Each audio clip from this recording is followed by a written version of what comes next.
বলিউডের যে ৭ তারকা নীতিতে অটল থেকে অনেক বিজ্ঞাপনী প্রস্তাবকে না করে দেন।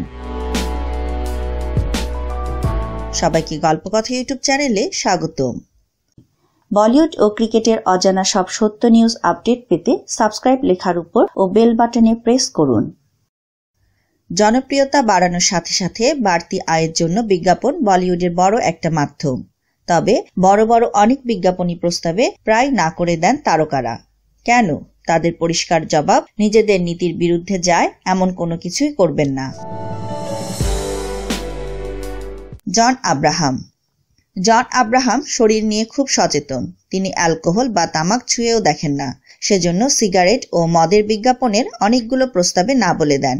তিনি বিশ্বাস করেন যে মানুষ সুস্বাস্থ্য চায় তার এসব পণ্যকে উৎসাহ দেওয়ার অর্থ হলো নিজের মতের সাথেই ছলনা করা। কঙ্গনা রনৌত ফেয়ারনেস ক্রিমের বিজ্ঞাপন করার প্রস্তাব পেয়েছিলেন কুইন খ্যাত এই অভিনেত্রী।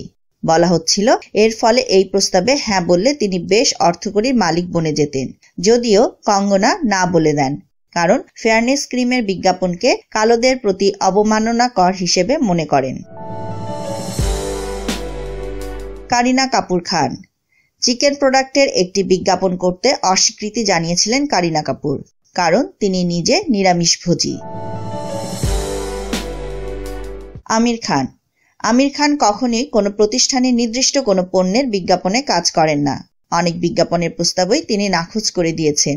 তবে আমির সামাজিক সচেতনতামূলক বিভিন্ন সরকারি ও বেসরকারি বিজ্ঞাপনে অংশ নেন। অমিতাভ বচ্চন যৌতুক প্রথাকে উৎসাহ যোগাতে পারে এমন কারণ দেখিয়ে একটি বিজ্ঞাপনের প্রস্তাবকে নাকচ করে দিয়েছিলেন বিগ বি। অভিষেক বচ্চন জন আব্রাহামের মতো অভিষেকও অ্যালকোহলের বিরোধী। ভারতীয় গণমাধ্যমের দাবি, নিজের নীতিতে অটুট থাকার জন্য 10 কোটি রুপির প্রস্তাবকেও না বলেছিলেন অভিষেক। রণবীর কাপুর ফেয়ারনেস ক্রিমের বিজ্ঞাপনে কাজ করার প্রস্তাব পেয়েছিলেন, এক বাক্যে না করে দেন।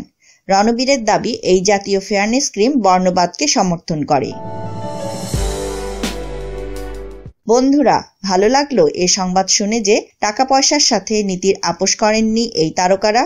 তো এই বিষয়ে আপনাদের মতামত জানতে চাইছি আমাদের কমেন্ট বক্সে। সবশেষে ভিডিওটিতে লাইক ও শেয়ার দিয়ে আমাদের সাথেই থাকুন। ধন্যবাদ।